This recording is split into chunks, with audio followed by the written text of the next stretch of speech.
దేవుని పరిశుద్ధమైన నామమునకు స్తోత్రాలు కలుగునుగాక. మరి ఉదయకాల సమయంలో మీతో కలిసి ప్రభుని ఆరాధించేటువంటి యొక్క భాగ్యమును ప్రభువు అనుగ్రహించిన దాన్ని బట్టి ముందుగా దేవునికి స్తోత్రాలు చెల్లిస్తున్నాను. ప్రేమతో నన్ను ఆహ్వానించినటువంటి దైవజనులు నవరత్నం గారికి హృదయపూర్వకమైన వందనాలు తెలియచేస్తున్నాను. నోబెల్ని ఎక్కువగా ఇష్టపడడానికి కారణం ఉన్నతమైనటువంటి విద్యను అభ్యసించి ఈ లోక సంబంధమైనటువంటి ఉద్యోగాలకి వెళ్లకుండా దివ్యమైనటువంటి దేవుని యొక్క సువార్తను ప్రకటించి అనేక మందిని ప్రభువులోనికి నడిపించేటువంటి ఈ ధన్యకరమైనటువంటి జీవితాన్ని వారు ఎంచుకుని యవ్వన కాలములో దేశాల్లో చక్కని వాక్య పరిచర్య ద్వారా అనేక మంది యవనస్తుల్ని బలపరుస్తున్నాడు, ప్రభువులోనికి నడిపిస్తూ ఉన్నాడు. ఆయన సేవా పరిచర్య అంతా కూడా నేను చూస్తుంటాను, వింటూ ఉంటాను. కనుక నేను నోబెల్ అంటే నాకు చాలా ఇష్టం. ఎందుకంటే గత సారి దుబాయ్కి వచ్చినప్పుడు మా యొక్క సంఘములో చక్కని వాక్యాన్ని అందించి ఉంటున్నాడు. ఎందరో యవనస్తులు బలపడ్డారు. ఎందుకంటే నేను కూడా 16వ ఏటే నేను దేవుని యొక్క పరిచర్యకు రావటం జరిగింది. ఇంచుమించుగా 36 సంవత్సరాల నుంచి దేవుని యొక్క పరిచర్యలో నేను ఉన్నాను. దుబాయ్ దేశంలో 26 సంవత్సరాల నుండి దేవుని యొక్క పరిచర్య చేస్తున్నాను. అక్కడ అనేకమైనటువంటి స్థలాల్లో సహవాసాలుగా ఏర్పాటు చేసి దేవుని పరిచర్య కొనసాగుతుంది. దుబాయ్ తెలుగు క్రైస్తవ సంఘము ద్వారా అక్కడ దేవుని ఆరాధన జరుగుతూ ఉంది. ఈ యొక్క ప్రాంతీయులు కూడా కొంతమంది అక్కడ ఉన్నారు. మన మధ్యన నల్లి సునీల్ అబ్బిడు కూడా సంఘములో చక్కగా దేవుడు ఆయనకి ఇచ్చిన తలాంతు తబలా ద్వారా దేవుణ్ణి మహింపరుస్తున్నాడు. ఆ బిడ్డ నిన్న ఇక్కడికి రావటం జరిగింది. ఆ బిడ్డను బట్టి దేవునికి స్తోత్రం. ఈ సమయంలో నాకివ్వబడినటువంటి సమయంలో దేవుని యొక్క వాక్యాన్ని కొద్ది నిమిషాలు మనము ధ్యానించుకుందాం. అయ్యగారు చదివిన వాక్య భాగము అపోస్తుడైనటువంటి పౌలు గారు తెస్సలోనికీయులకు రాసినటువంటి మొదటి పత్రిక 4వ అధ్యాయము మొదటి 2 వచనాలు మరొకసారి చదువుకుందాం. చదవగలిగిన వారు చదివి సహాయం చేయండి.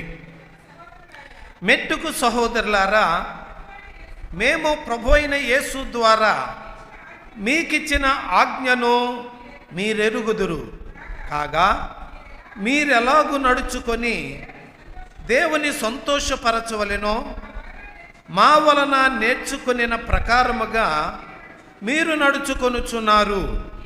ఈ విషయములో మీరు అంతకంతకు అభివృద్ధి నొందవలెనని మిమ్మును వేడుకొని ప్రభు అయిన యేసునందు హెచ్చరించుచున్నాము. చిన్న ప్రార్థన. దయగలిగిన మా తండ్రి, ప్రేమ కలిగిన మా ప్రభువా, మీ ఉన్నతమైన శ్రేష్టమైన నామమునకు వందనాలు.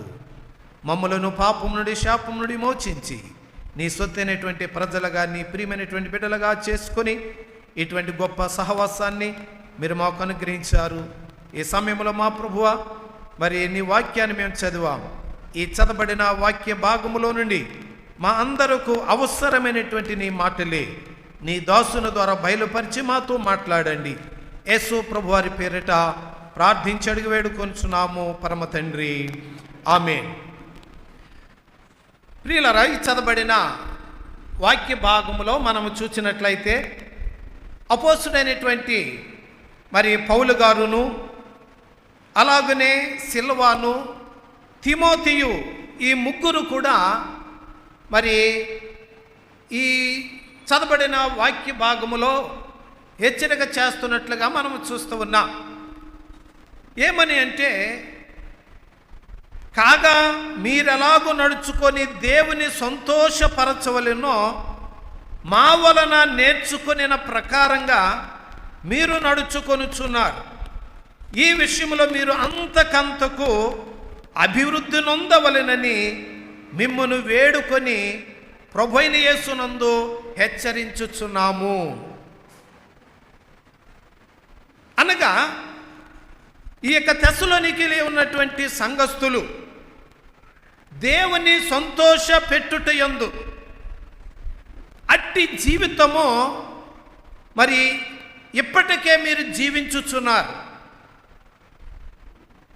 అయితే దాని యందు ఇంకను అభివృద్ధి చెందవలెనని మిమ్మలను హెచ్చరించుచున్నా.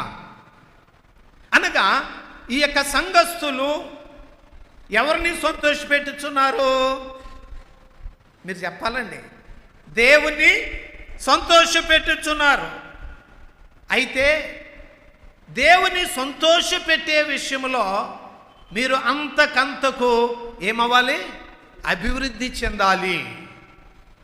నేటి దినాల్లో ప్రియులరా, మానవులంగా మనం ఈ లోకములో ఎంతో అభివృద్ధి చెందుతూ ఉన్నారు. మా స్థానిక సంఘములో శివకోడిపాలెంలో నేను దుబాయ్ వెళ్ళక ముందు ఒక విశ్వాసి వారి ఇల్లు చిన్న తాటేక ఇల్లు. అయితే దేవుడు వారిని దీవించాడు. ఇజ్రాయెల్ దేశం వెళ్ళారు, చక్కని భవనాన్ని కట్టుకున్నారు. నేను సెలవులకి ఇండియా వచ్చినప్పుడు నేను వచ్చినటువంటి సమయంలోనే మరి యొక్క భవనం యొక్క డెడికేషన్ జరిగింది. అప్పుడు ప్రార్థన చేసాం, ప్రభువా చిన్న తాటేకింటిలో నుండి ఈ యొక్క మంచి భవనాన్ని దేవుడి బిడ్డలకు ఇచ్చారు. మరలా నేను దుబాయ్లో మరొక సంవత్సరం నేను వచ్చేటప్పటికి మరలా ఒక అంతస్తున్నది 2 అంతస్తులు అయింది. మరలా నేను దుబాయ్ వెళ్ళి మరొక సంవత్సరం వచ్చేటప్పటికి నేను నేటి దినాన్ని ఇప్పుడు చూస్తే 3 అంతస్తుల యొక్క భవనం. నేను ఎందుకు చెప్తున్నానంటే, ఏమవుతున్నారు మనుషులు? ఈ యొక్క భూమి మీద అభివృద్ధి చెందుతూ ఉన్నారు. మరొక విషయాన్ని చెప్తున్నాను. చక్కని మరి విశ్వాసి దేవుడు ఆశీర్వదించాడు, మంచి జాబ్ చేసుకుంటున్నాడు, మరి చిన్న కారు కొనుక్కున్నాడు. నేను దుబాయ్ నుంచి సెలవులకు వచ్చేటప్పటికి మొదటలో మరి చిన్న కారు, మొన్న నేను వచ్చేటప్పటికి ఒక ఉన్నతమైనటువంటి BMW కారు కొనుక్కున్నాడు. అనగా ఏంటండి? అభివృద్ధి చెందుట. మన ఈ లోకములో లోక సంబంధముగా మరి మనం అభివృద్ధి చెందుతూ ఉన్నాం.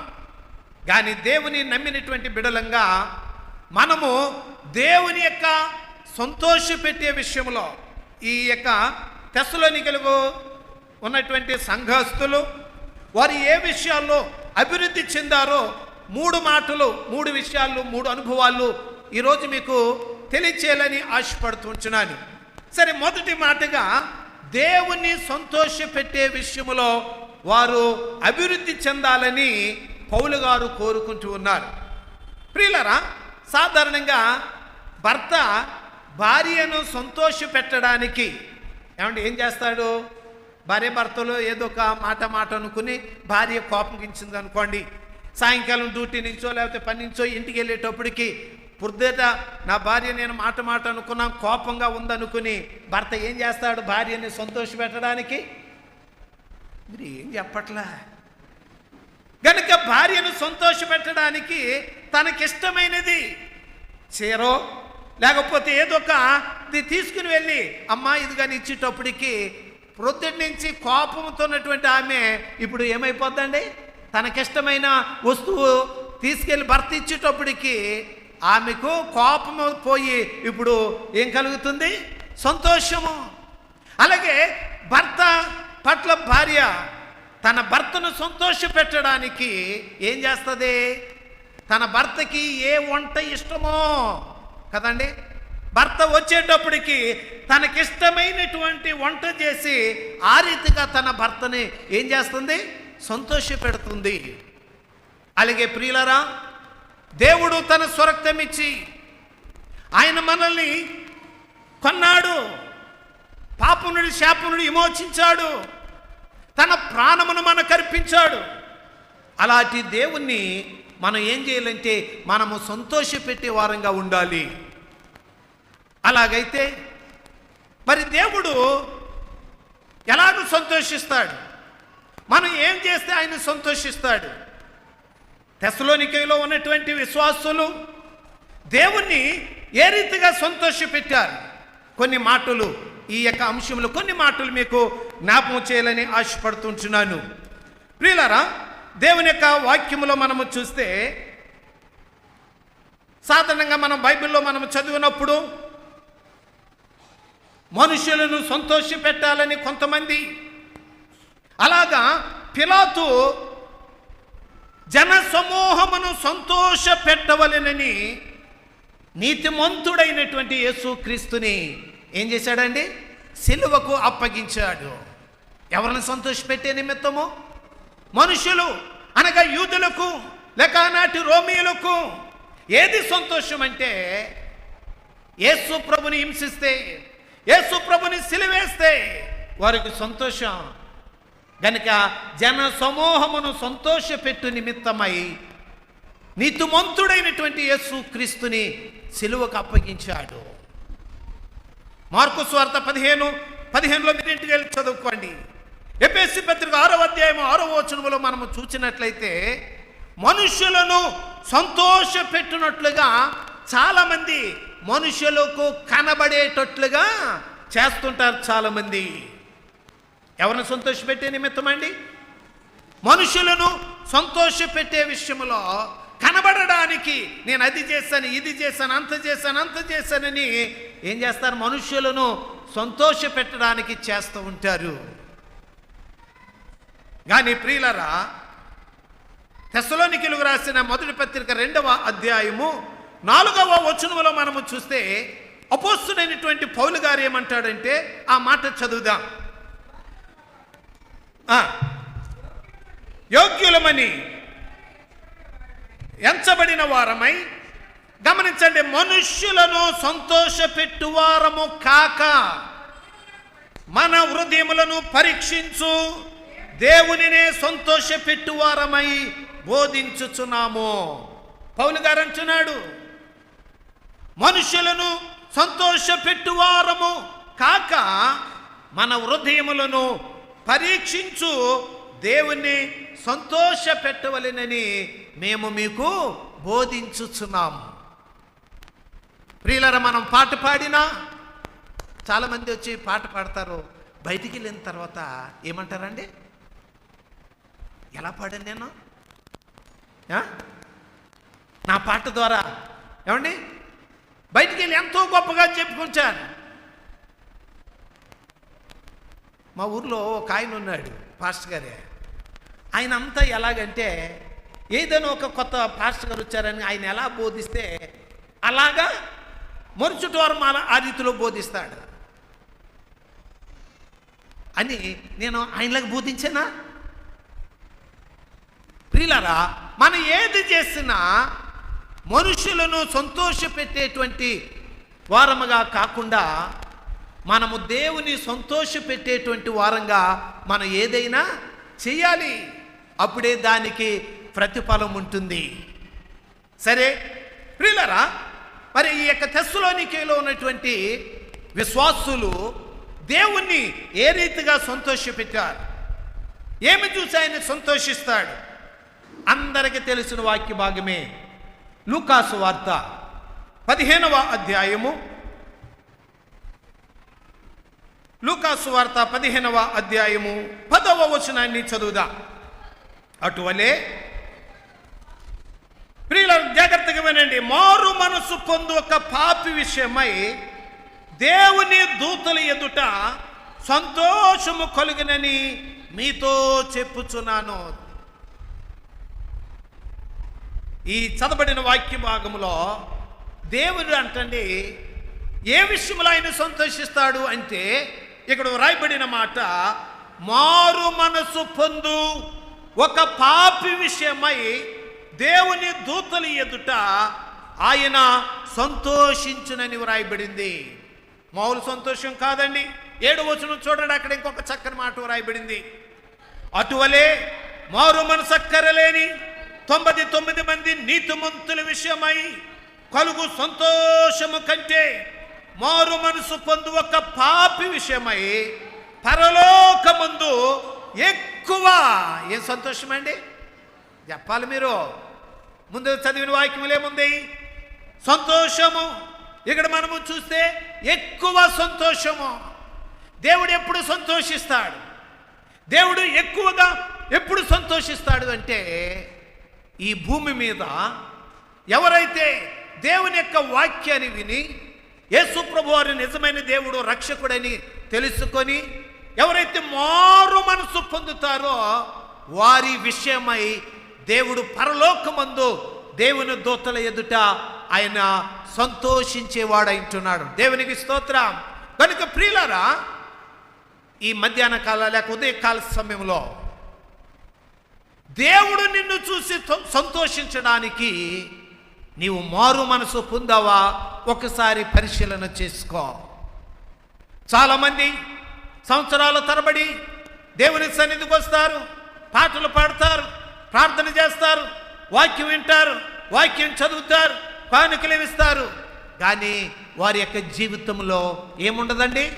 మారు మనసు ఉండదు. కనుక అలాంటి వారి యందు ఆయన సంతోషము కాదు, ఆయన సంతోషించడు. నీవు ఎప్పుడైతే మారు మనసు పొందుతావో, ఎప్పుడైతే ఆయన బిడ్డగా నీవు స్వీకరించబడతావో, అప్పుడు ఆయన నిన్ను బట్టి ఆయన సంతోషిస్తాడని దేవుని యొక్క వాక్యము తెలియచేస్తూ ఉంది. అలాగైతే తెస్సలోనికీలో ఉన్నటువంటి సంఘస్థులు మరి దేవుని యొక్క వాక్యాన్ని విని వారు ఏం చేస్తున్నారంటే, వారు మారు మనసు పొందినటువంటి వారిగా దేవుని సంతోషపెట్టే విషయంలో వారు అంతకంతకు ఏం చేస్తున్నారు? అభివృద్ధి చెందుతూ ఉన్నారు. యేసు ప్రభువారు కూడా అండి, ఆయన బాప్తిస్మము పొందిన తరువాత 40 దినాలు ఉపవాసం ఉన్న తరువాత ఆయన పరలోక రాజ్య సువార్తను ప్రకటించే ఆ యొక్క దినాల్లో ఆయన దేని గురించి ప్రకటించాడు? చూద్దాం ఒక మాట. దేవుని యొక్క వాక్యములో మనము చూస్తే ప్రియులరా, మత్తయి సువార్త 3వ అధ్యాయము లేక 4వ అధ్యాయం 17వ వచనాన్ని చదువుదాం. మత్తయి సువార్త 4వ అధ్యాయము 17వ వచనాన్ని చదువుదాం. గమనించండి. అప్పటి నుండి యేసు పరలోక రాజ్యము సమీపించి ఉన్నది గనుక మారు మనసు పొందుడని చెప్పుచు ప్రకటింప మొదలు పెట్టెను. యేసు ప్రభువారు ఆయన ఏ బోధలు చేశాడంటే, ఆయన మారు మనసు పొందాలని ఆయన ప్రకటింప మొదలు పెట్టెను.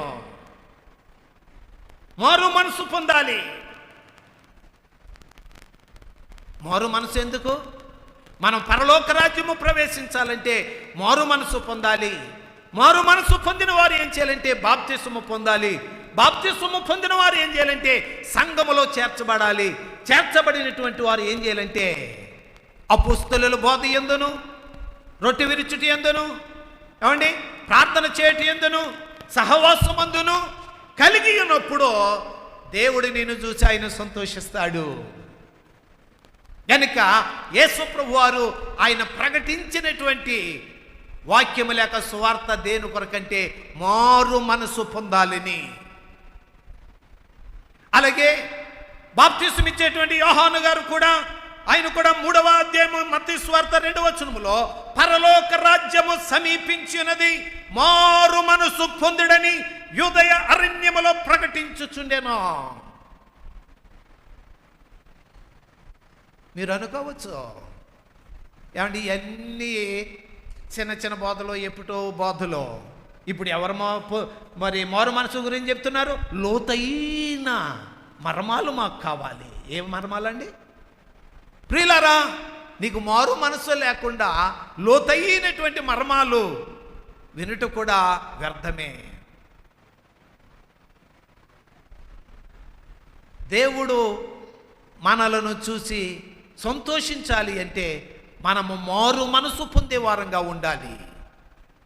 అలాగున బాప్తిస్మం ఇచ్చేటువంటి యోహాను మారు మనసు గురించి ప్రకటన చేస్తున్నప్పుడు 6వ వచనంలో రాయబడింది, మరి 5-6 వచనాల్లో చూసినట్లయితే ప్రియులారా, యెరూషలేము వారును యూదయ వారును అందరును యొర్దాను నది ప్రాంతముల వారందరూ అతని యొద్దకు వచ్చి తమ పాపములను ఒప్పుకొని, అనగా వారు మారు మనసు పొంది ఏం చేశారండి? బాప్తీసము ఆయన చేత యొర్దాను నదిలో బాప్తీసము పొందుచుండెనని వ్రాయబడింది. నీవు మారు మనసు పొందావా? పొందితే నీవు బాప్తీసము పొందావా? కానీ మారు మనసు గురించి సువార్త ప్రకటించినప్పుడు వారు మారు మనసు పొందారు, పాపములను ఒప్పుకున్నారు, బాప్తిసము పొందారు, దేవుని బిడ్డలుగా మార్చబడ్డారు. నేను గొప్ప కాదు, కానీ నేను దుబాయ్ దేశంలో యుఏ ప్రాంతంలో అనేకమైనటువంటి స్థలాల్లో దేవుని యొక్క సువార్తను ప్రకటించి, సహవాసాల ద్వారా దేవుని యొక్క సువార్తను ప్రకటించి, మరి ఇంచుమించుగా నా సేవా జీవితంలో దుబాయ్లో యుఏలో 3000 మందికి పైగా నేను అక్కడ బాప్తిసాలు ఇచ్చి ప్రభులోనికి నడిపించడం జరిగింది. ఇది నా గొప్పతనము కాదు, దేవుడు నాకు ఇచ్చినటువంటి ఆ యొక్క సువార్త భారము అనేకులకు ప్రకటించి దేవునిలోనికి నడిపించటానికి దేవుడు వాడుకున్నటువంటి విధానాన్ని మీకు తెలియచేస్తుంటున్నాను. ప్రియులారా, అలాగనే యేసు ప్రభువు వారు ఏర్పాటు చేసుకున్నటువంటి 12 మంది మరియు శిష్యులు కూడా, వారు కూడా ఏం ప్రకటించారో మరొక మాట మీకు జ్ఞాపకం చేయాలని ఆశపడుతుంటున్నాను. మార్కు సువార్త 6వ అధ్యాయము, మార్కు సువార్త 6వ అధ్యాయము 12-13 వచనాల్ని చదువుదాం. కాగా వారు బయలుదేరి మారు మనసు పొందవలెనని ప్రకటించుచు అనేక దయ్యములు వెళ్ళగొట్టుచు నూనె రాసి అనేకులకు రోగులకు స్వస్థపరుచుచుండిరి. అనగా యేసు ప్రభు వారు ఆయన పరలోకానికి వెళ్ళక ముందు ఆయన శిష్యులని ఇద్దరిని ఆయన ఏం చేశాడంటే లోకానికి పంపించాడు. మీరు సర్వలోకానికి వెళ్ళండి, సర్వ సృష్టికి స్వార్థను ప్రకటించండి అని పంపించినప్పుడు ఈ యొక్క శిష్యులు ఏం చేశారంటే, వారు బయలుదేరి మారు మనసు పొందవలెనని ప్రకటించుచు, ఆ తర్వాత ఏం చేశారు? ఆయన దగ్గరికి వచ్చినటువంటి దయ్యములు పట్టినటువంటి వారిని స్వస్థపరిచారు, రోగులకు నూనె రాసి స్వస్థపరిచారు. ఇప్పుడు ప్రియులరా, మొదటిది మానేశారు. ఏది? మారు మనసు పొందండి, ప్రభుని నమ్మండి అనే యొక్క సువార్త మానేశారు. నేటి దినాల్లో జరుగుతున్నటువంటి విషయాలు చెప్తూ ఉన్నాను. ఇప్పుడు ఏది మొదలు పెట్టారు? ఇప్పుడు ఎక్కడ చూసి ఇదివరకే రక్షణ సువార్త సభలని కనపడే మరి పాంప్లెట్స్ మీద, ఇప్పుడు ఈ రక్షణ సువార్త వెళ్ళిపోయింది. ఏమొచ్చింది ఇప్పుడు? స్వస్థత మహాసభలో. ఏ సభలో? అలాగైతేనే వస్తున్నారు జనాలు. అసలైంది ఒక ప్రక్కన పెట్టేశారు. కనుక ప్రభునందు ప్రియులరా, నీవు స్వస్థత కొరకు దేవుని దగ్గరికి రావక్కర్లే, అది భూలోకం మట్టికే. కానీ ప్రియులరా, యేసు ప్రభు వారు మారు మనసు గురించి ఆయన ప్రకటించాడు. బాప్తిస్మిచ్చే యోహాను మారు మనసు గురించి ప్రకటించాడు. యేసు ప్రభు వారి యొక్క శిష్యులు మారు మనసు గురించి ప్రకటించారు. కానీ అక్కడ జరిగింది ఏంటో తెలుసా? ఆ మారు మనసు గురించి వారు సువార్త ప్రకటించినప్పుడు అనేక మంది మారు మనసు పొందారు, బాప్తిసము పొందారు, సంఘములో చేర్చబడ్డారు. ఆదిమ సంఘము 70 మంది, 120 మంది, 3000 మంది, 5000 మంది, ఆ తర్వాత ఇంకా సంఖ్య కాదండి. సంఘము అంతకంతకు విస్తరించెనని వ్రాయబడింది. కనుక ప్రియులరా, అలాగున తెస్సలోనికలో ఉన్నటువంటి విశ్వాసులు అనేక మంది మారు మనసు పొంది దేవుని నమ్ముట ద్వారా దేవునికి సంతోషము కలిగించేటువంటి సంఘముగా మనం చూస్తూ ఉన్నాం. అంతేకాదు, అంతటితో ఆగలేదు వాళ్ళు. వారు ఇంకా స్వార్థను ప్రకటిస్తూ అనేక మందిని దేవుని సన్నిధికి నడిపిస్తూ వారు మారు మనసు పొందేలాగా చేస్తూ ఆ దేవుని సంతోష పెట్టే విషయంలో ఆ యొక్క సంఘము అంతకంతకు ఏమైందండి? వర్ధిల్లిన లేక అభివృద్ధి చెందినట్లుగా మనము చూస్తూ ఉన్నాం. దేవుని యొక్క వాక్యములో ప్రియులారా మనము చూసినట్లయితే అపోస్తలుడైనటువంటి పేతురు గారు అపోస్తల కార్యముల 2వ అధ్యాయం 38 నుండి 42 వచనాల్లో మనము చూసినప్పుడు పేతురు గారు ఆయన బోధ చేశాడు. మీరు మారు మనస్సు పొందుడి. ఏం పొందమన్నాడండి? మూర్ఖులది తరము వారి నుండి మీరు వేరై రక్షణ పొందడంటే అక్కడ వ్రాయబడిన మాట. ఆ యొక్క పేతురు గారు ప్రసంగం విని ఒక్క దినాన్ని 3000 మంది మారు మనసు పొందారు. మారు మనసు పొందిన వారు బాప్తిస్మము పొంది సంఘములో చేర్చబడ్డారు. చేర్చబడి 42 వచనములో అపోస్తలుల బోధ యందును సహవాసమందును రొట్టె విరుచుటి యందును ప్రార్థన చేయుటి యందును వారు ఏం చేశారండి? ఎడతెగక యుండిరి. అలాగున తెస్సలోనికైల సంఘము దేవుణ్ణి సంతోషపెట్టే విషయంలో వారు అంతకంతకు ఏమయ్యారండి? అభివృద్ధి నొందినట్లుగా చూస్తూ ఉన్నాం. మారు మనసు అంటే ఏంటి అసలు? ఒక విషయంలో అపోస్తలుడైనటువంటి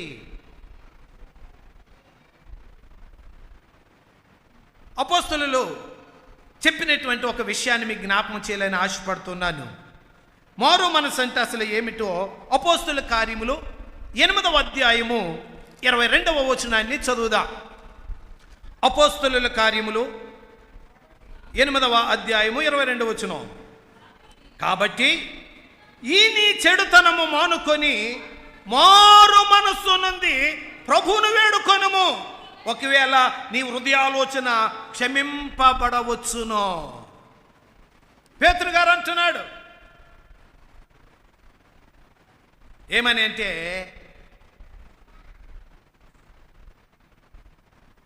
నీవు మారు మనసు పొంది ఏం చేయమంటున్నాడండి? చెడుతనము మానుకొనుము. చెడుతనాన్ని మానుకోవటమే మారు మనసు అంటే. చెడుతనం, చెడ్డ ఆలోచనలు, చెడు కార్యాలు కదండి. ఈ చెడ్డవంటే ఏమిటో అందరికీ తెలిసే. మార్కు సువార్త 7వ అధ్యాయము 21, 22 వచనాల్లో ఆ చెడ్డవన్నీ ఏమిటో అక్కడ వ్రాయబడ్డే. ఒకసారి మీ జ్ఞాపకం చేయాలని ఆశపడుతున్నాను. అనగా గమనించండి, మనుష్యుల హృదయములో నుండి దురాలోచనలు, జారత్వములు, దొంగతనములు, నరహంతకులు, వ్యభిచారములు, లోభములను, కృత్రిమమును, చెడుతనమును, కృత్రిమమును, కామవికారమును, మత్సరమును, దేవదూషణయు, అహంభావమును, అవివేకమును వచ్చును. ఈ మంచివన్నీ మంచి అండి చెడ్డవా? మరి మీరు మాట్లాడరే? ఈ చెడ్డవన్నీ మనుషుల యొక్క హృదయములో నుండి బయలు వెళ్ళి మనిషిని ఏం చేస్తుందండి? అపవిత్రపరుస్తూ ఉంది. కనుక మారు మనసు అంటే ఏమిటి? నీలో ఉన్నటువంటి చెడ్డ వాటినన్నిటిని విడిచిపెట్టుట. మరి నీ విడిచిపెట్టావా? నీవు మారు మనసు పొందావంటే వ్యభిచారములు, లోభములు, చెడుతనములు, కృత్రిమము, కామవికారం, మత్సరము, దేవదూషణ, అహంభావం, అవివేకము, ఇవన్నీ కూడా మనుషుని అపవిత్రపరిచేటువంటి పాపములే. ఈ చెడ్డవన్నిటిని విడిచిపెట్టుటయే మారు మనసు. అందుకంటాడు మారు మనసుకు తగినటువంటి ఫలములను ఫలించుడి. చాలామంది మారు మనసు పొందామంటారు కానీ జారత్వం మానరు. చాలామంది మారు మనసు పొందామంటారు కానీ అబద్ధాలు మానరు. మారు మనసు పొందామంటారు కానీ దూజము మానరు. మారు మనసు పొందామంటారు కానీ చెడుతనాన్ని విడిచిపెట్టరు. కనుక చెడు వాటిని విడిచిపెట్టుటే మారు మనసు.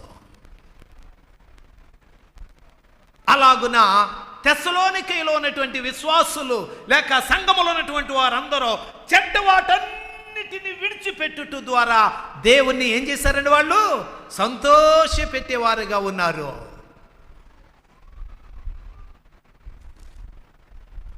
దేవుని యొక్క వాక్యం లో మనము చూచినప్పుడు అపోస్తలుల కార్యములో మరొక మాటను మీకు జ్ఞాపకం చేయాలని ఆశపడుతుంటున్నాను.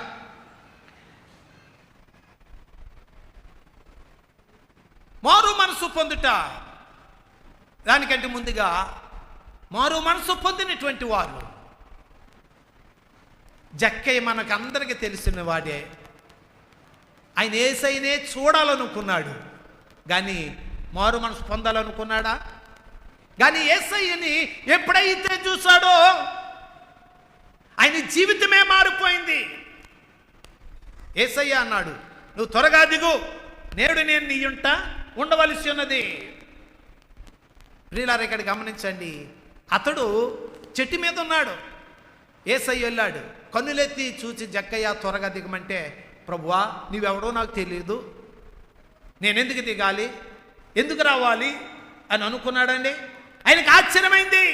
నేను ఎప్పుడు ఆయన చూడలేదు, ఆయన నన్ను ఎప్పుడు చూడలేదు, నా పేరు ఆయనకి ఎలాగో తెలుసు.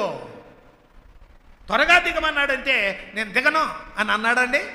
అక్కడ రాయబడిన మాట, అతడు చెట్టు నుండి త్వరగా దిగి తన ఇంటికి తీసుకుని వెళ్ళాడు. తీసుకువెళ్ళిన తర్వాత ఏమంటున్నాడో తెలుసా? అక్కడ చదివినటువంటి మాటలు మనం చూస్తే ప్రియులారా, లూకాసు వార్త 19వ అధ్యాయంలో ఆయన జీవితమే మారిపోయింది. నేను ఎవరి దగ్గర అయితే అన్యాయముగా తీసుకున్నానో నేను అతనికి తిరిగి 4 అంతలు చెల్లిస్తాను, ఈ పాపాన్ని మానేస్తాను, ఈ చెడుతనాన్ని విడిచిపెట్టేస్తాను అని ప్రభు దగ్గర ఏం చేశాడండి? అతడు చేసిన చెడ్డ పనులన్నిటిని ఒప్పుకొని మారు మనసు పొందాడు. అప్పుడు యేసయ్య ఏమన్నాడు? నేడు ఈ ఇంటికి ఏమొచ్చింది? రక్షణ వచ్చి ఉన్నది. దేవునికి స్తోత్రం. కనుక ప్రభునందు ప్రియమైనటువంటి వాళ్ళరా, అయితే ఆ యొక్క జక్కయ్య ఇంటికి ఏమొచ్చిందంటే, ఆయన ఎప్పుడైతే మనసు మార్చుకున్నాడో, మారు మనసు పొందాడో, తన పాప జీవితాన్ని ప్రభు దగ్గర ఒప్పుకున్నాడు.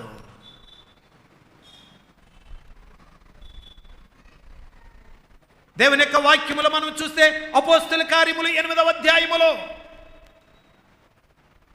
మరి ఒక నపుంసకుడు, ఆయన ఒక దేశానికి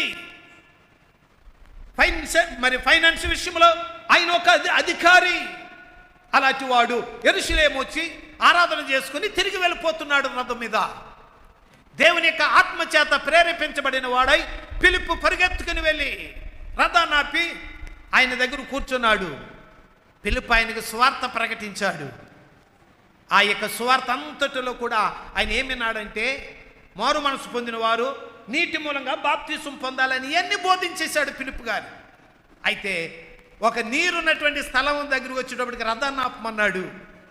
అయ్యా ఎందుకు ఆపవంటే ఫిలిప్పు అడుగుతున్నాడు. ఎందుకు ఆపవంటే, ఇదిగో నీళ్ళు, నేను యేసయ్యను గురించి తెలుసుకున్నాను, నేను మారు మనసు పొందాను, నేను బాప్తిసం పొందుతానని ఫిలిప్పు ద్వారా ఆ యొక్క నపుంసకుడు ఆ యొక్క నీటిలో బాప్తిసము పొంది ఒడ్డుకు వచ్చిన తర్వాత అతడంటండి సంతోషముతో తన దేశమునకు వెళ్ళానని వ్రాయబడింది. ఎలాగెళ్ళాడండి? అంతవరకు ఆయన జీవితంలో సంతోషం లేదు. ఏదో కోల్పోయిన వాడిగా, ఏమండి, ఏదో నష్టపోయినటువంటి వాడుగా, ఏదో వ్యాధి కలిగినటువంటి వాడుగా, ఎన్నో సమస్యలు ఉన్నటువంటి వాడుగా. కానీ ఎప్పుడైతే ఆయన మారు మనసు పొంది బాప్తిసము పొందాడో తన జీవితంలో ఇప్పుడు ఏమొచ్చిందండి? సంతోషము.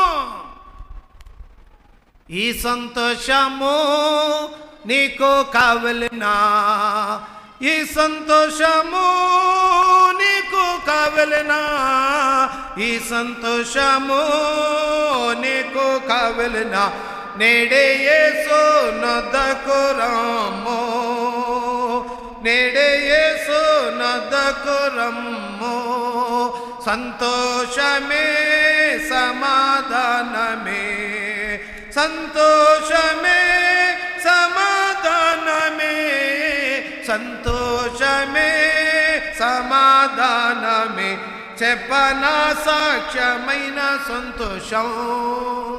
కనుక ఈ సంతోషము నీకు కావలెనా, ఎక్కడికి వెళ్ళాలి చెప్పండి? నేడే యేసునొద్దకు రమ్ము. అలాగున ఆ యొక్క నపుంసకుడు యేసు ప్రభుని నమ్మి మారు మనసు పొంది బాప్తిస్మము పొంది సంతోషముతో వెళ్ళినట్లుగా మనం చూస్తూ ఉన్నాం. ప్రియులారా, సిలువలో యేసు ప్రభు వారు సిలువేయబడ్డాడు. ఆయన కుడి ప్రక్కన ఒక దొంగ, ఎడమ ప్రక్కన ఒక దొంగ సిలువేయబడ్డారు. వారు బందిపోటు దొంగలు. ఇద్దరు కూడా యేసయ్యను దూషించినటువంటి వారే. కానీ యేసు ప్రభు వారు సిలువలో పలికిన మొదటి మాట, తండ్రి వీరేమి చేస్తున్నారు, వీరు ఎరుగరు గనుక వీరిని క్షమించమని పలికాడో, ఆ యొక్క మాట ద్వారా ఒక దొంగ ఏమయ్యాడండి? మారు మనసు పొందాడు. ఏమిటి? అందరూ ఆయన మీద క్యాండ్రిన్ చుమ్ములు వేస్తున్నారు, పిడుగుద్దులు గుద్దుతున్నారు, అపహాస్యం చేస్తున్నారు, హేళన చేస్తున్నారు, ఇంతగా నిందిస్తూ ఉన్నారు. అయ్యో, వాళ్ళతో పాటు నేను కూడా నిందించానే, నేను కూడా అపహాస్యం చేశానే. అయినా కానీ ఆయన ఏమంటున్నాడు? వీరేమి చేస్తున్నారు, వీరెరుగరు గనుక వీరిని క్షమించమంటున్నాడంటే ఈయన నిజంగా మనుష్యుడు కాదు, ఈయన దేవుడే, దేవుని కుమారుడే అని తెలుసుకొని మారు మనసు పొందినటువంటి ఆ యొక్క దొంగ అంటున్నాడు, తండ్రి నీవు నీ రాజ్యముతో వచ్చినప్పుడు నన్ను జ్ఞాపకము చేసుకోమంటున్నాడు. ఎంత మార్పండి!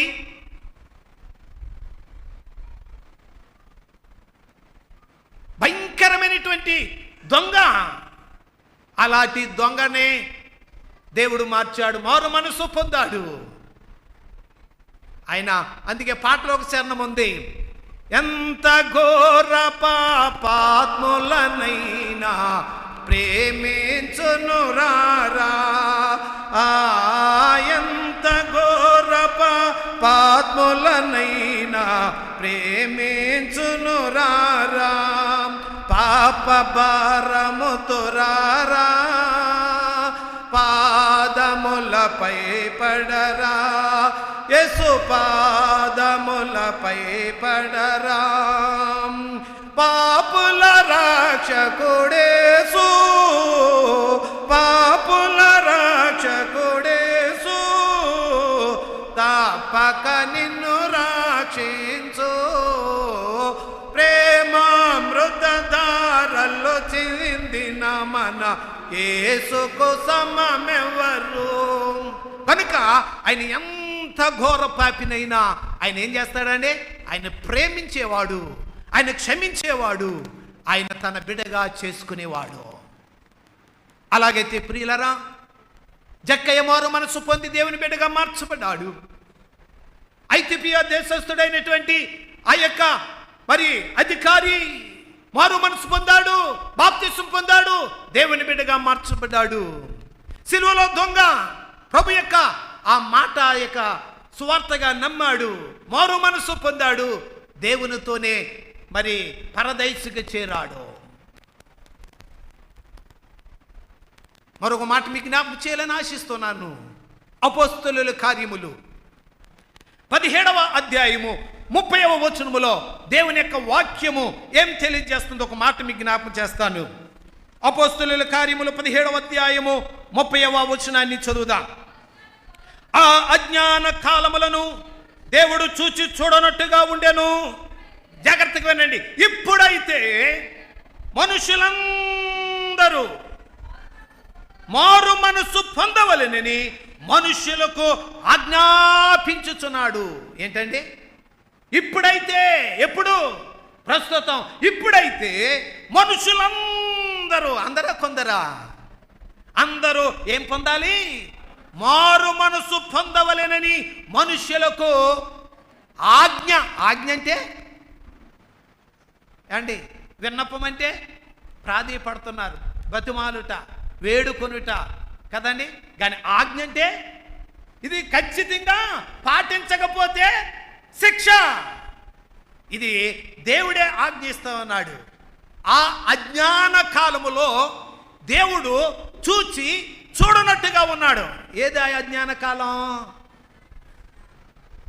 అజ్ఞాన కాలం అర్థం అవడానికి చెప్తున్నాను. మేము దుబాయ్ వెళ్ళిన కొత్తలో పార్కింగ్, ఇప్పుడు ఎక్కడికి వెళ్ళినా కార్ పార్కింగ్ చేయాలంటే అక్కడ టికెట్ వేయాలి. టికెట్ మరి మిషన్ ఉంటుంది, గంటకు 2 ధరమ్స్, ఆ యొక్క టికెట్ మనం అందులో ఇవ్వాలి. ఒకవేళ టికెట్ లేదనుకోండి, ఇదివరకు మనిషే మిషన్ అట్టుకు వచ్చి కార్లన్నీ చెక్ చేస్తూ ఉండేవాడు.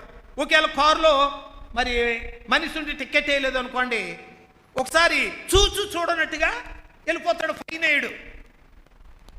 చూడనట్టుగా కొన్నిసార్లు వదిలేస్తారు.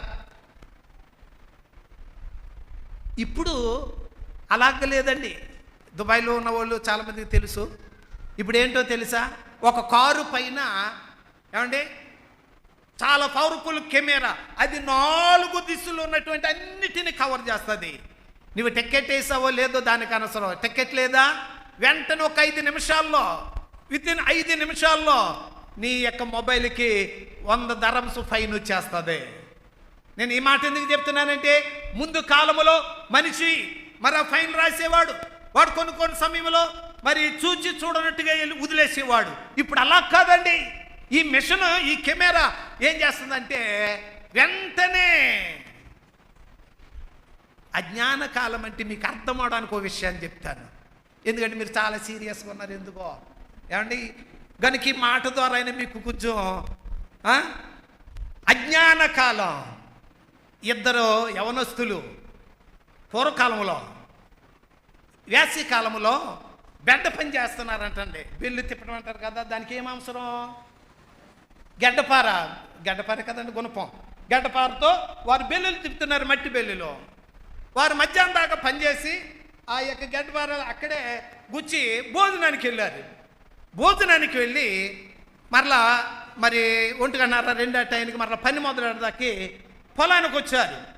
ఈ ఎండకి ఈ గడ్డపారలు ఏమవుతాయి, ఇనుము కదండి, అయ్యి బాగా ఈటెక్కిపోయి పట్టుకున్నప్పటికీ బాగా కాలినాయి. అప్పుడు ఒకడు అన్నాడు, రే నాకు గడ్డపారకు జ్వరం వచ్చింది అన్నాడు. ఏమొచ్చింది? గడ్డపారకు జ్వరం వచ్చింది. ఆడన్నాడు, జ్వరం వస్తే ఏం చేస్తావు, నువ్వు తీసుకుని హాస్పిటల్కి వెళ్ళరా అన్నాడు. వీడు ఈ కాలిపోతున్నటువంటి గడ్డపారను భుజాన్ని వేసుకుని పరుగుని వెళ్తున్నాడు. ఎక్కడికి? హాస్పిటల్కి. ఆ హాస్పిటల్కి వాకట్లోకి వెళ్ళేటప్పటికి కంపౌండర్ గారు చూసి కంగారు పడి డాక్టర్ గారి దగ్గరికి వెళ్ళాడు. డాక్టర్ గారు అంటే ఎవడో గుణమట్టుకుని వచ్చేస్తున్నాడు గడపరట్టుకుని. నిన్న ఎవడో చనిపోయాడు కదా, మీరు ఇచ్చిన వైద్యానికి చనిపోయామని కోపంతో మేము చంపడానికి వస్తాడేమని చెప్పేసి అన్నప్పటికీ ఈ డాక్టర్ గారు దొడ్డేపుకు పరిగెత్తుకుని వెళ్ళిపోయాడు. మరి నువ్వేదో మేనేజ్ చెయ్యి అని చెప్పేసి డాక్టర్ గారు ఆ కంపౌండర్కి చెప్తే, కంపౌండర్ రే ఆగాగు, ఏంటంటే ఏం లేదయ్యా, పొలంలో మేము బెడ్డ పని చేస్తున్నాము, మరి మేము గడ్డపారలు అక్కడ వేసి భోజనానికి వెళ్ళి వచ్చేటప్పటికి నా గడ్డపారకి ఏమొచ్చేసింది, జ్వరం వచ్చేసింది. అప్పుడు ఈయన తేరుకొని డాక్టర్ గారి దగ్గరికి వెళ్ళి, డాక్టర్ గారండి మనం భయపడినంత ఏమీ లేదండి, గడ్డపారకు జ్వరం వచ్చిందంట, మందుల కోసం వచ్చాడు. అప్పుడు డాక్టర్ గారు తెలివైనాడు, వచ్చి ఎరా బాబు అంటే ఇలాగా గడ్డపారకు జ్వరం వచ్చిందంటే డాక్టర్ గారు ఏమన్నాడో, ఇంజక్షన్ చేస్తాడా? ఒరే బాబు, మీ ఊరి వెనకాల ఒక పెద్ద చెరువు ఉంది కదా, ఈ గడ్డపారట్టుకెళ్ళి ఆ చెరువులో కాలేజ్ తొక్కుపట్టి అన్నాడు అంటే ఒక 5 నిమిషాల్లో. ఏమండి, వేడుకున్నటువంటి గడ్డపార నీటిలో ముంచితే ఏమవుతుంది, చల్లరిపోతుంది కదా. 5 నిమిషాల తర్వాత ఆ గడ్డపార నీటిలో నుంచి లేపేటప్పటికి గడ్డపార ఏమైంది? అయ్యి బాబు, డాక్టర్ గారు ఎంత చక్కటి సలహా ఇచ్చాడు, నా గడ్డపారకు జ్వరం తగ్గిపోయిందో అని చెప్పేసి అని పొలానికి వెళ్ళిపోయాడు. కొన్ని రోజుల తర్వాత ఈ గడ్డపార జ్వరం వచ్చిందని హాస్పిటల్కి తీసుకెళ్ళాడే, ఆయన భార్యకి జ్వరం వచ్చిందంట. ఎవరికి వచ్చింది? ఆయన భార్యకి జ్వరం వచ్చింది. జ్వరం వస్తే ఇప్పుడు మనోడు ఏం చేస్తాడు చెప్పండి మీరు? డాక్టర్ దగ్గరికి తీసుకెళ్తాడా? ఈ భార్య ఒరే నీకు జ్వరం కదా, నీకు 5 నిమిషాల్లో తగ్గిపోద్ది అని భుజాన్ని వేసుకుని తీసుకుని వెళ్ళిపోతున్నాడు భార్యని ఎత్తుకుని. ఆ చెరువులోకి తీసుకెళ్ళి చెరువులో ముంచి తొక్కుపెట్టాడు 5 నిమిషాలు. 5 నిమిషాల తర్వాత ఏమై వచ్చింది? అజ్ఞాన కాలము, జ్ఞానము లేనటువంటి కాలం. ప్రియులారా, మనం అలాంటి కాలములో లేమో.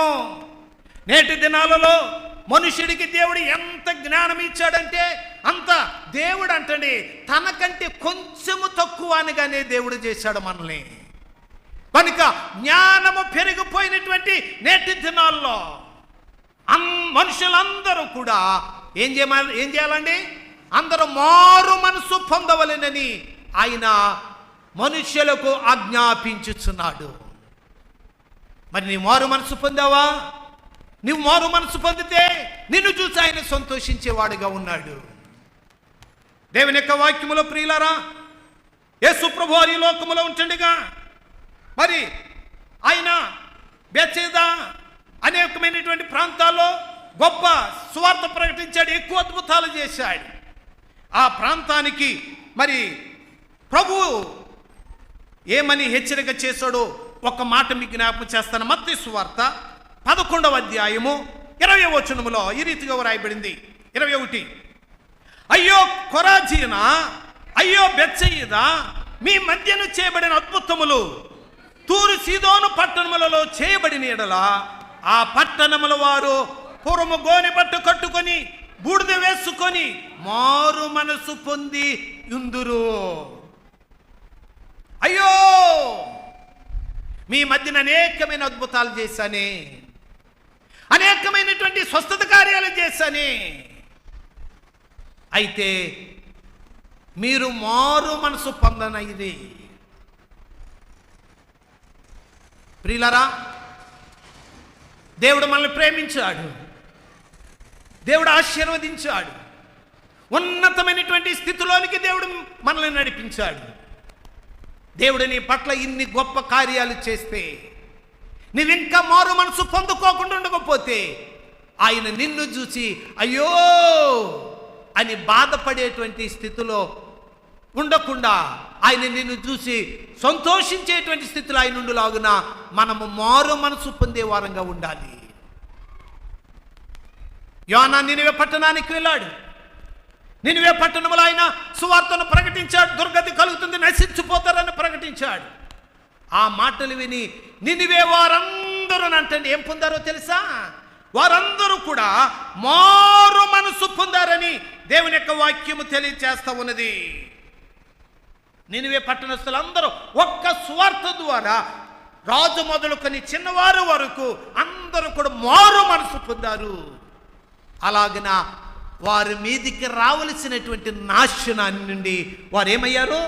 తప్పించబడినట్లుగా మనం చూస్తాం.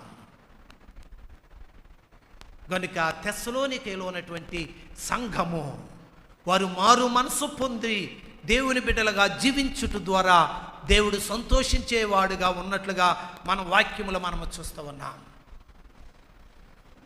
ప్రియులరా, ఆయన మారు మనసు పొందినటువంటి పాపి విషయమై ఆయన సంతోషించే దేవుడు.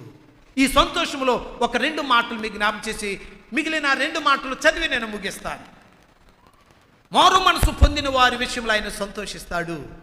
రెండవదిగా ఈ యొక్క తెస్సలోనికలో ఉన్నటువంటి సంఘము ఏ రీతిగా దేవుని సంతోషపెట్టారు అంటే మీరు చదువుకోండి, ఇంటికి వెళ్ళి సమూయేలు మొదటి గ్రంథం 15వ అధ్యాయము 22వ వచనములో ఒకడు ఆజ్ఞను గైకొనుట వలన యెహోవా సంతోషించినట్లు, అనగా ఎవరైతే దేవుని ఆజ్ఞలు అనగా పరిశుద్ధ గ్రంథములో రాయబడినటువంటి దేవుని యొక్క మాటలు అనగా ఇక్కడ సౌలు రాజుకి ప్రవక్త ప్రకటన చేశాడు.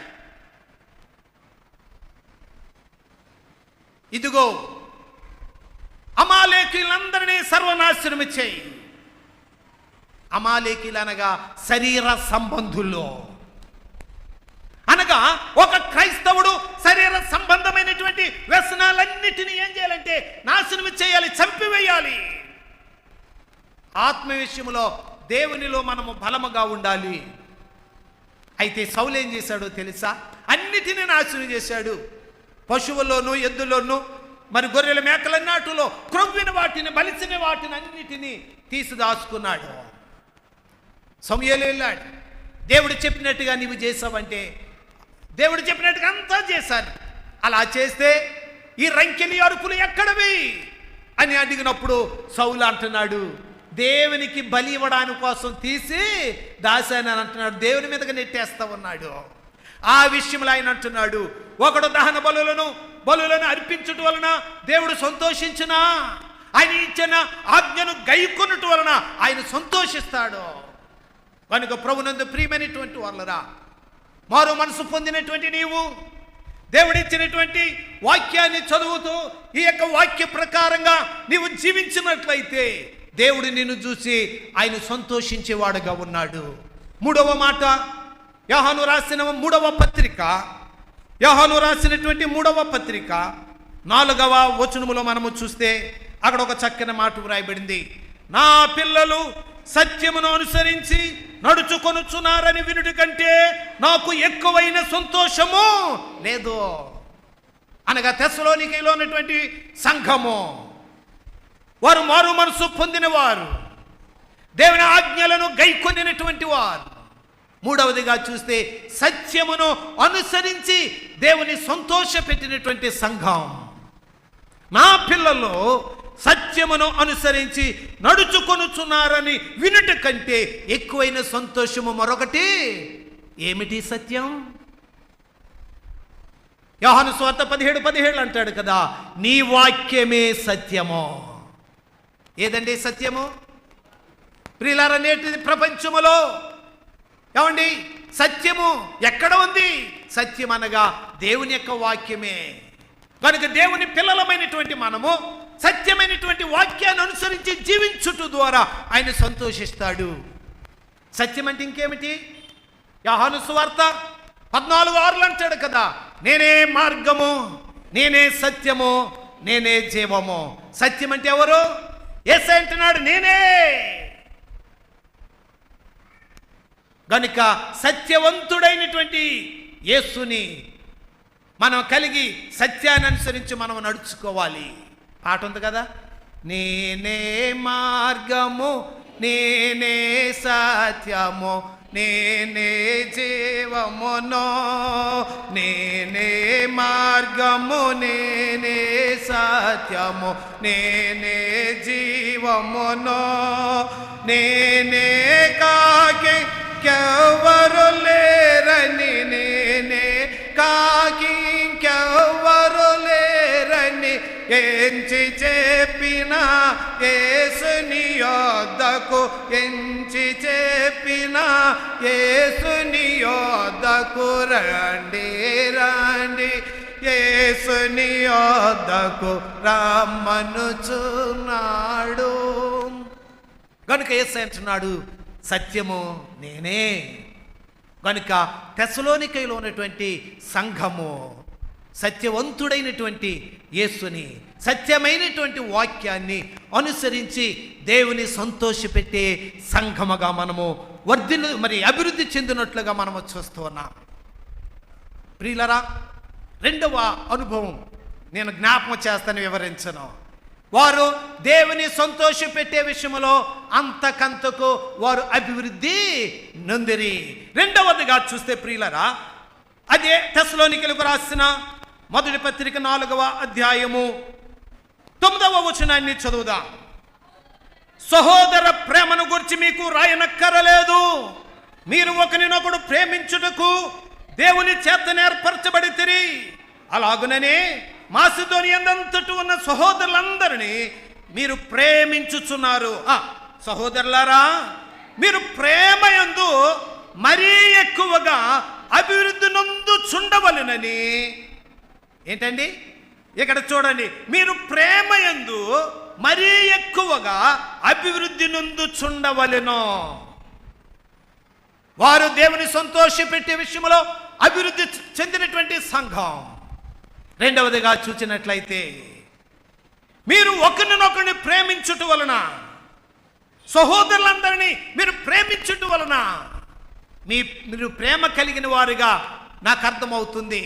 అంతేకాదు, మీరు ఈ ప్రేమ విషయములో అంతకంతకు ఏమవ్వాలి? మీరు అభివృద్ధి చెందాలి. మన యేసయ్య మారు మనసు పొంది యేసయ్య నమ్మినటువంటి తొలి దినాల్లో మనం 100కి 100 మనం ఏం చేస్తామండి? దేవుని పట్ల భయము భక్తి మనం కనుపరుస్తాం. కానీ రాను రాను ఆ యొక్క ప్రేమ, దేవుని మీద ఉన్న భక్తి ఏమవుతుంది? సన్నగిల్లిపోతుంది. అందుకే ప్రకటన గ్రంథంలో ఎఫెసు సంఘమును గురించి అంటాడు, మొదట నీకుండినటువంటి ప్రేమను నీవు వదిలితువని నీ మీద తప్పొకటి మోపవలసి ఉన్నది. ఏమిటో తెలుసా? మత్తయి సువార్తలో మరి 7 ఉపమానాలు ఉన్నాయి. ఈ 7 ఉపమానాలు ప్రకటన గ్రంథంలో 7 సంఘాలకి సాదృశ్యం. ఈ మొదటి సంఘమైనటువంటి ఎఫెసీ సంఘానికి మొదటి ఉపమానము ఏమిటో తెలుసా? ఆ యొక్క ఉపమానములో ఏముందంటే, ఒకడు విత్తనాలు జల్లినప్పుడు కొన్ని రాతి నేల పడ్డాయి, కొన్ని ముళ్ళ పొదలు పడ్డాయి, కొన్ని మంచి నేలను పడ్డాయి. మంచి నేలను పడినటువంటి విత్తనాలు అంటండి అక్కడ వ్రాయబడిన మాట 100 మీరు ఇంటికి వెళ్ళి చదవండి, 60 30 అంటే కింద నుంచి పైకి వెళ్తామండి, పైనుంచి కిందకు వద్దామా? నువ్వు మరి 30 నువ్వు మరి 60 100 క్రమేపీ క్రమేపీ క్రమేపీ వృద్ధి చెందాలి. కానీ వీళ్ళు అంటండి మొదటలో 100కి 100 పాలు దేవుని పట్ల ప్రేమ కలిగి ఉన్నారు. అలాంటిది 100 నుంచి ఎక్కడికి దిగిపోయారు? 60 60 నుంచి రాను ఎక్కడికి? 30 అది ఏది? ఎఫెసీ సంఘం. మొదటి నీ కుండినటువంటి ప్రేమ నీ వదిలితువని నీ మీద తప్పు ఒకటి మోపవలసినది. ఉదాహరణకి మీకు మరి పెళ్ళైన క్రొత్తలో ఏమండి, అమ్మా మీ భర్త పట్ల మీరు ఎంత ప్రేమ కనుపరిచారు? అయ్యా పెళ్ళైన కొత్తలో మీ భార్యల పట్ల మీరు ఎంత ప్రేమ కనుపరిచారో ఆ ప్రేమ నేటికుందా ఒకసారి ఆలోచన చేయండి. అప్పుడైతే అబ్బా ఎంత మృదువుగా మాట్లాడతారు, కోప్పడితే అక్కడ మళ్ళీ ఇది అవుతారని. ఇప్పుడు కదండి, పెళ్ళైన కొత్తలో భార్య అన్నదంట భర్తతోటి, ఏమండి నాకు మైసూర్ బజ్జీ తినాలని ఉందందంట. ఏ బజ్జీ? మైసూరు బజ్జీ. అంతే, భార్య చెప్పడం పాపం, బట్టలు వేసుకున్నాడు వెళ్ళిపోయాడు. నా ఏమనుకుంది, మైసూరు బజ్జీ చెప్పాను కదా బట్టి రావడానికి వెళ్ళాడేమనుకుంటుంది. గంట అవుతుంది రావట్లా, 2 గంటలైంది రాలే, పూట అయింది రాలేదు, రోజు అయిపోయింది రాలేదు, మోర్చోటి రోజుకు వచ్చాడు. ఏవయ్యా ఎక్కడికి వెళ్ళవంటే, నువ్వు మైసూరు బజ్జీ పట్టురమ్మన్నావు కదా, ఈ మైసూరు బజ్జీలు అంటాడు మైసూరు వెళ్ళాను అన్నాడు. కర్ణాటకలో ఉన్న మైసూరు. ఎక్కడికి వెళ్ళాడండి? అబ్బాయి ఎంత ప్రేమో పెళ్ళైన కొత్తలా.